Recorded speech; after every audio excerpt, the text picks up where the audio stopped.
Student welcome back to my channel.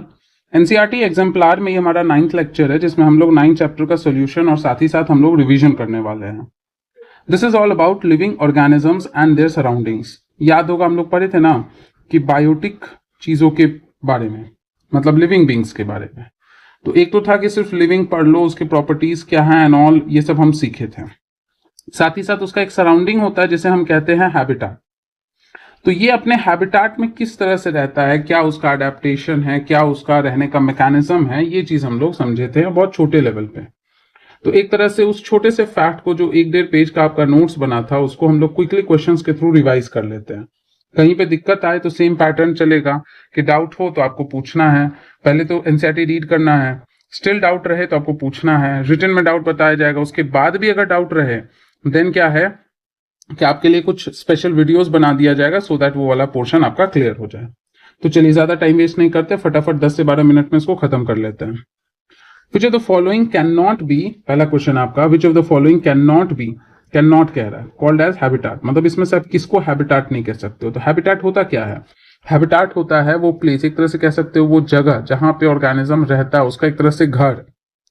तो क्या है, डेजर्ट के लिए, डेजर्ट में आपका क्या है, कैमल्स वगैरह के लिए है हैबिटेट, या फिर कह सकते हो जो डेजर्ट लिजर्ड्स वगैरह होता है उसके लिए हैबिटेट है, छोटे छोटे श्रूज जो होते हैं उसके लिए हैबिटेट है।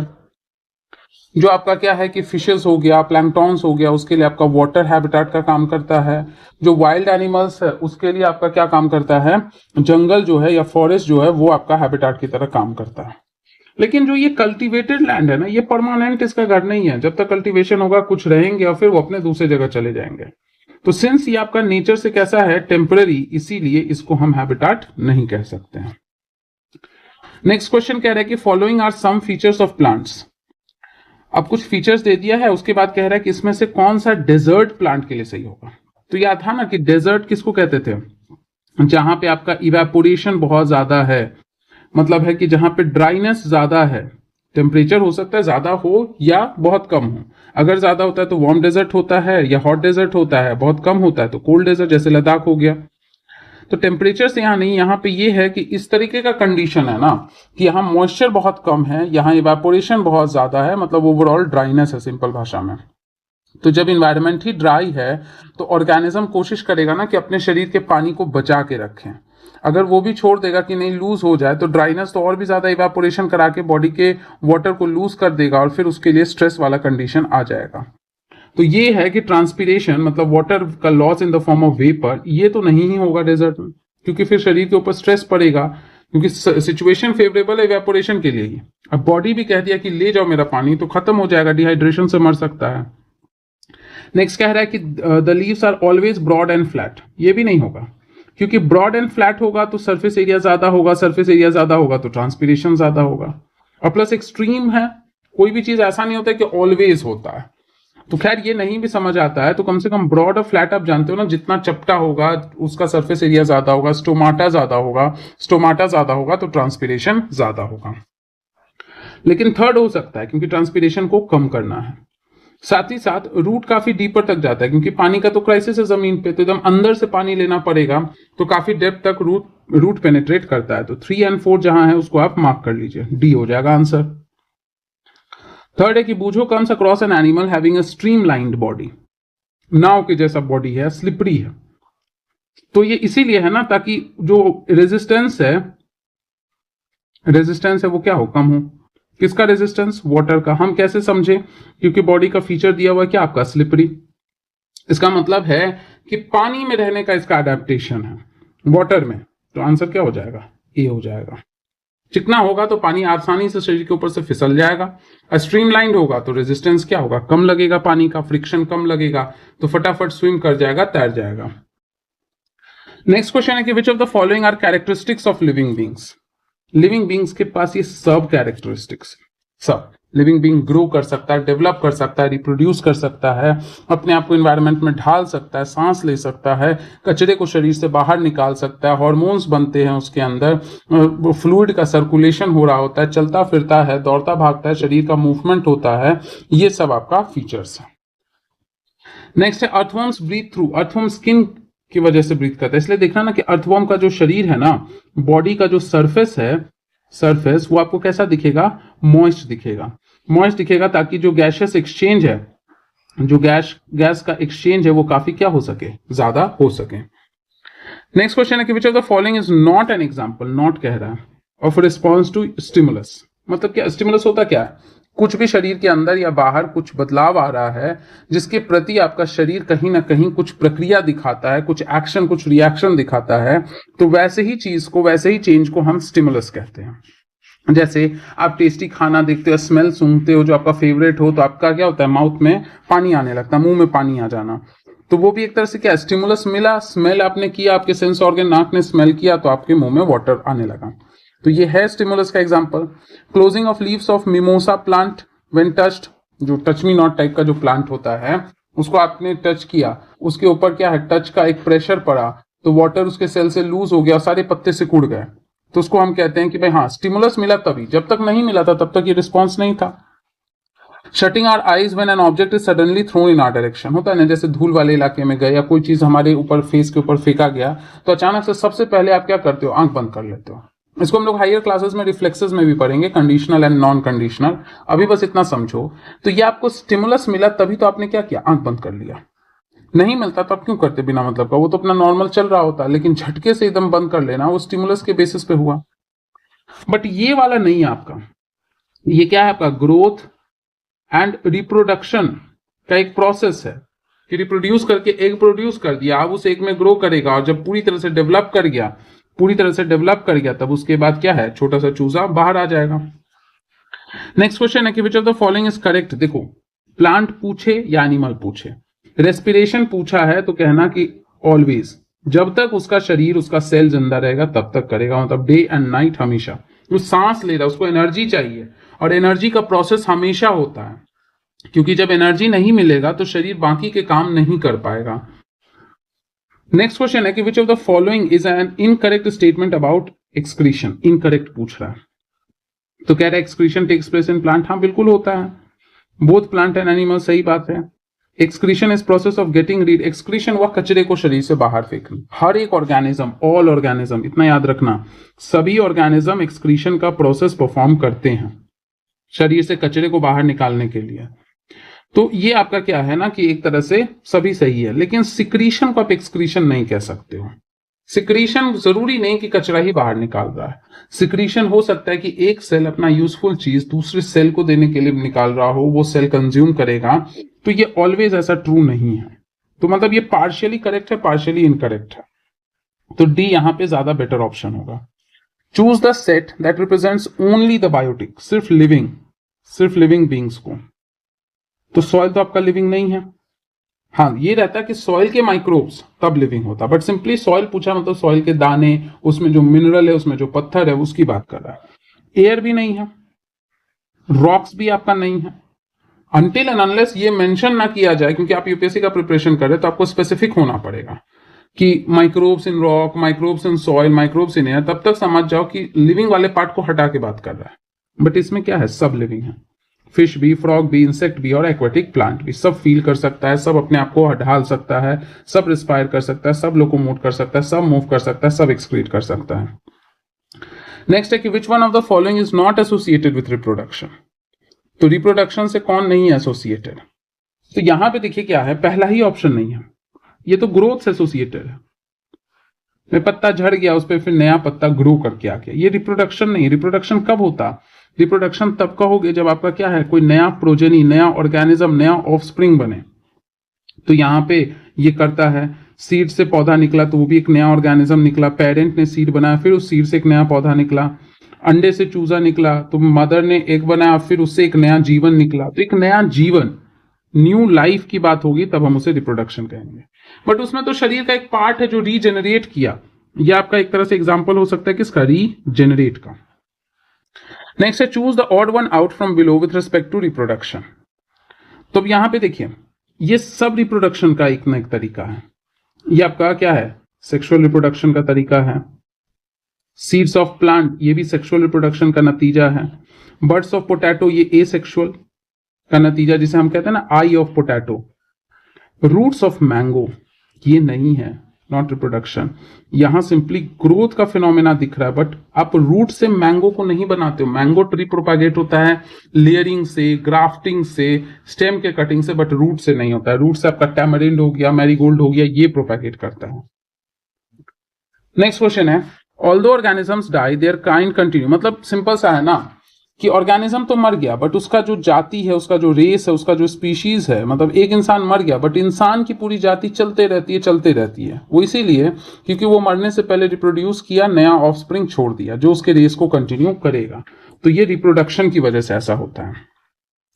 If you happen to go to a desert, what changes do you expect to observe in the urine you excrete. देखो, डेजर्ट में गए तो वहां ड्राइनेस है, तो अपने आप मेरा बॉडी क्या करेगा, उस जगह पे खुद को बचाने के लिए अडेप्ट करेगा कि भाई पहले नॉर्मल जगह की तरह ही हम बहुत सारा पानी निकालेंगे शरीर से तो डिहाइड्रेशन से मर सकता है।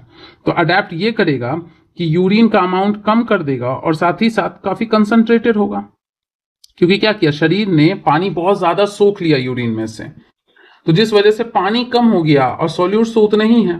तो अब सोचो 1 लीटर में 1 चम्मच आपका नमक है, और वही हम क्या किया, आधा लीटर में वही 1 चम्मच डाले, तो आधा लीटर वाला कंसंट्रेटेड क्या होगा, ज्यादा। रिलेटिव कंसंट्रेटेड रिलेटिव टर्म है, कंसंट्रेटेड इनवर्सली प्रोपोर्शनल होता है वॉल्यूम के। जितना ज्यादा वॉल्यूम लिक्विड का दे दोगे, वॉल्यूम ऑफ लिक्विड, उतना ज्यादा कंसंट्रेशन कम होगा, क्योंकि ज्यादा एरिया में डिस्पर्स हो जाएगा। देखना 1 चम्मच चीनी 1 लीटर पानी के बोतल में डाल के पीना मीठा नहीं लगेगा, लेकिन वही 1 कप चाय में डाल के पीना मीठा लगेगा। तो यहां आंसर क्या हो जाएगा, excrete small amount of urine and concentrated, 1 and 3 first option हो जाएगा। नेक्स्ट आता है आपका वेरी शॉर्ट आंसर क्वेश्चन। अब यहां तो देखो हिंट भी दिया, बोल रहा है कि ऐसा फीचर जो एक लिविंग बीइंग को अपने सराउंडिंग में रहने के लिए केपेबल बनाता है। तो हम इस प्रोसेस को पहले ही पढ़ चुके थे ना, इसको क्या कहते हैं, अडेप्टेशन, खुद को ढालना, कचरे को शरीर से निकालना, क्या था, एक्सक्रीशन।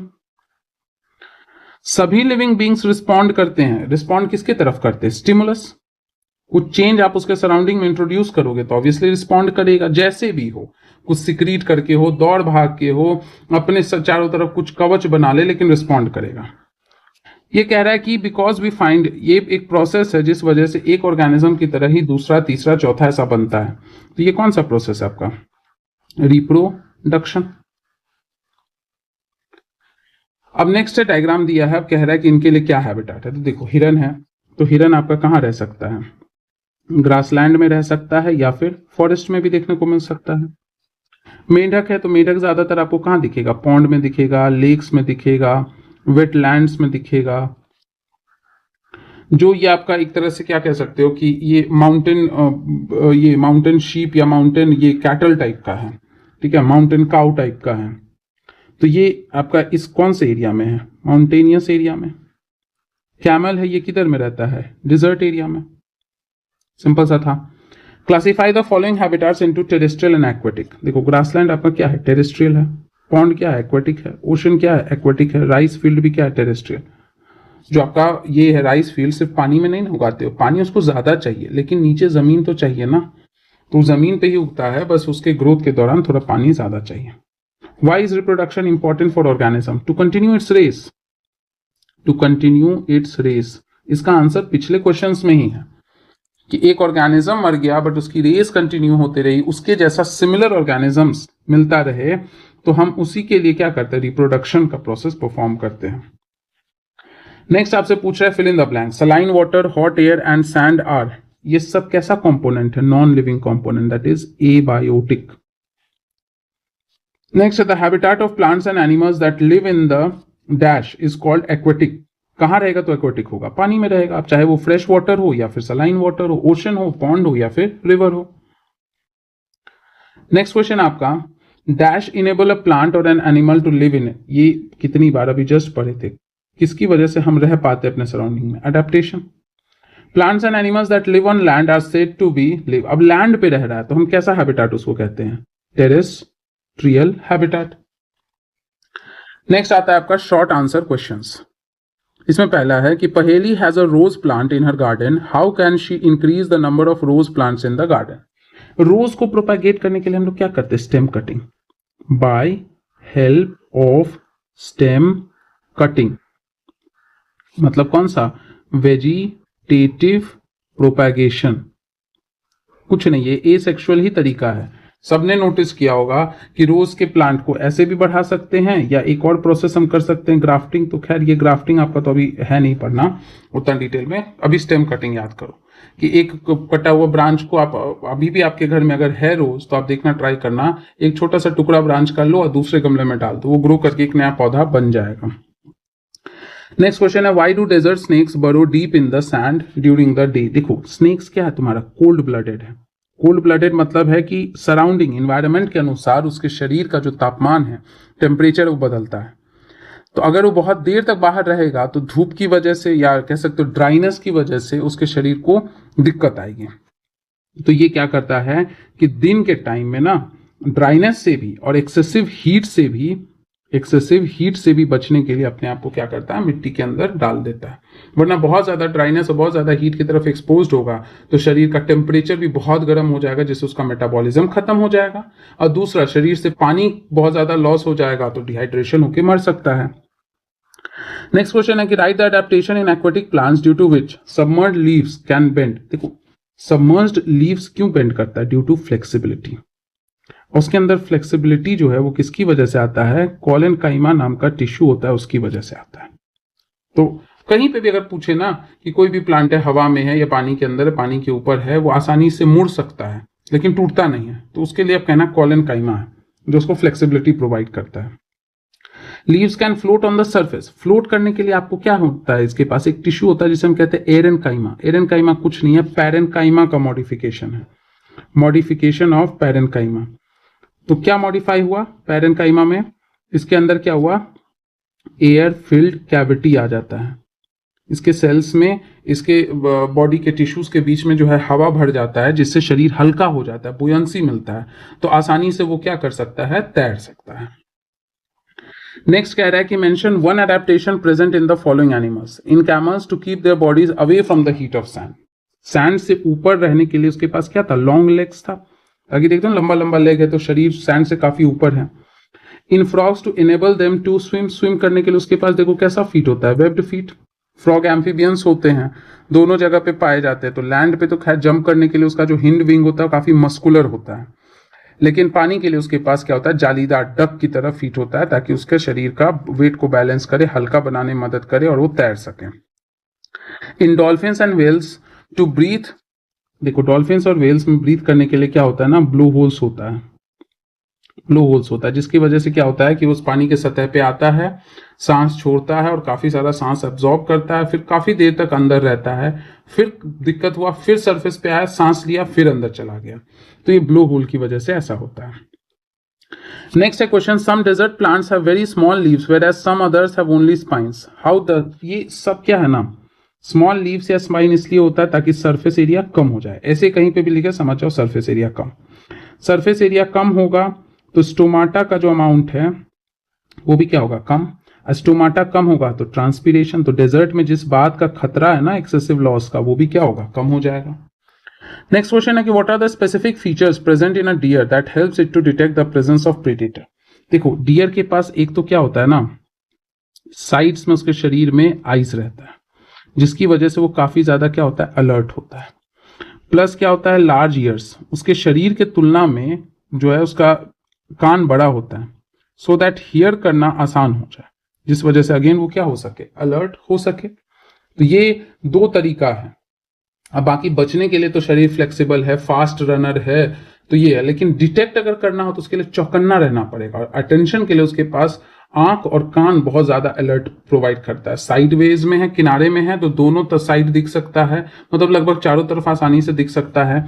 ये भी कह सकते हो कि फ्लेक्सिबल नेक है, गर्दन बहुत फ्लेक्सिबल है, तो आसानी से इधर उधर सब कुछ ताका झांकी कर सकता है। कान बड़ा है, कान का सरफेस एरिया ज्यादा है, साउंड कैप्चर ज्यादा होगा, तो छोटा सा भी साउंड बनेगा तो सुन लेगा। नेक्स्ट क्वेश्चन है कि read the features of plant given below. अब कुछ फीचर्स दिया, अब इसमें से कह रहा है कि ये इन ऑप्शंस में से आपको सिलेक्ट करना है कौन सा फीचर किसके लिए। सबसे पहले देखो वैक्सी स्टेम है, तो वैक्सी स्टेम इसीलिए होता है ना ताकि ट्रांसपीरेशन, वाटर लॉस कम हो सके। तो वाटर लॉस कम करना का जरूरत कहाँ है, डेजर्ट में। शॉर्ट रूट, अब डेजर्ट में होता तब ना उसको पानी का दिक्कत होता, तो खोजने के लिए अंदर तक भटकता, लेकिन पानी का दिक्कत नहीं है सराउंडिंग में, यानी कि वो कैसे हैबिटाट में है, एक्वेटिक हैबिटाट में, तभी तो छोटा रूट से भी उसका काम चल गया। नेक्स्ट है कोन शेप्ड, क्रिसमस ट्री जैसा, ताकि स्नो नीचे गिर जाए, कलेक्ट ना हो, ब्रांचेस को हैवी ना बनाए। तो ये वाला कौन से एरिया में होगा? माउंटेन्स में। स्लोपिंग ब्रांचेस भी माउंटेन्स में, ताकि स्नो जो है एक्यूमुलेट ना हो, ढह के गिर जाए। स्मॉल और spine like leaves, again transpiration कम करने के लिए ऐसा होता है डेजर्ट में। हॉलो स्टेम, बुयंसी प्रोवाइड करने के लिए, ताकि वो तैर सके, मतलब कौन से हैबिटेट में? एक्वेटिक। हॉलो स्टेम जो है इसका काम होता है हल्का बनाना शरीर को, बुयंसी प्रोवाइड करना। स्पाइन लाइक लीफ होता है ताकि ट्रांसपिरेशन को क्या कर सके? कम कर सके। और ये अरेंजमेंट इसलिए होता है ताकि स्नो का जो एक्यूमुलेशन है, जिसके वेट की वजह से ब्रांचेस टूट सकता है या फिर आपका सांस नहीं ले पाएगा, तो उसकी वजह से ऐसा शेप रहता है। And thick vaccine stem, again transpiration, water के लॉस को कम करने के लिए। शॉर्ट रूट्स एक्वेटिक में है, क्योंकि क्या है ना कि एक्वेटिक प्लांट्स जो है वो जनरल बॉडी सरफेस से भी गैसेस को और चीजों को सराउंडिंग से एक्सचेंज कर सकते हैं। नेक्स्ट आता है लॉन्ग क्वेश्चन, फटाफट कर लेते हैं। Like many animals although a car also, car भी, कार बाइक स्कूटी सब मूव करता है, लेकिन स्टिल आप उसको लिविंग नहीं कंसिडर करते हो। 2-3 रीजन देना। तो देखो क्या है, कार आपका एक्सक्रीशन, कार रेस्पिरेशन, कार जो है वो स्टिमुलस के प्रति रिस्पॉन्ड, अडेप्टेशन, ये सब नहीं कर सकता है, इसीलिए आपका कार लिविंग नहीं है। What are the adaptive features of lion that helps in hunting? Lion हो या आपसे टाइगर पूछ दे, प्यूमा पूछ दे, जैगुआर पूछ दे, या फिर आपसे ये क्या कहते हैं पैंथर पूछ दे, एटसेट्रा। मतलब जो प्रीडेटर, या सिंपल भाषा में कहो कि प्रीडेटर में ऐसा क्या अडेप्टेशन होना चाहिए जिससे उसको हंटिंग में आसानी हो। तो सबसे पहला अडेप्टेशन कहना कि शरीर काफी फ्लेक्सिबल होता है, फ्लेक्सिबल बॉडी, ताकि आसानी से चेज कर सके प्रे को। फ्लेक्सिबल भी होता है, काफी फास्ट रनर भी होता है, ये भी चेज करने में मदद करेगा।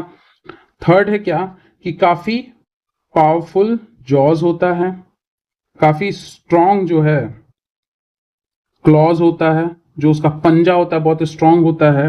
एंड प्लस जो टंग होता है ना वो काफी टफ होता है। टंग के ऊपर जो टेस्ट के लिए जो पैपिला होता है ना, टेस्ट बर्ड्स, हम लोग का तो बहुत नॉर्मल है, उसका काफी पॉइंटर काफी स्ट्रॉन्ग होता है, ताकि क्या कर सके, ये प्रीडेटर को होल्ड कर सके, प्रीडेटर को माय मिस्टेक, प्रे को होल्ड कर सके, प्रे को होल्ड कर सके। एंड साथ ही साथ मतलब है कि powerful jaws and strong clause के मदद से ये इसको होल्ड कर सके। एंड जॉज और टंग टफ होने का फायदा है कि जो ये फ्लैश है उसको आसानी से टीयर कर सके, जो ये है चमड़ी है उसको फाड़ के अलग करके अपना मीट कंज्यूम कर सके। तो ये सब तरीका है जिससे प्रीडेटर प्रे को आसानी से चेज कर सकता है। तो इसी के साथ हमारा ये चैप्टर खत्म होता है। मिलते हैं अगले चैप्टर्स में, तब तक के लिए लाइक, शेयर, कमेंट और सब्सक्राइब कर लीजिए। कुछ भी डाउट है तो जरूर कमेंट कीजिए। Thank you everybody.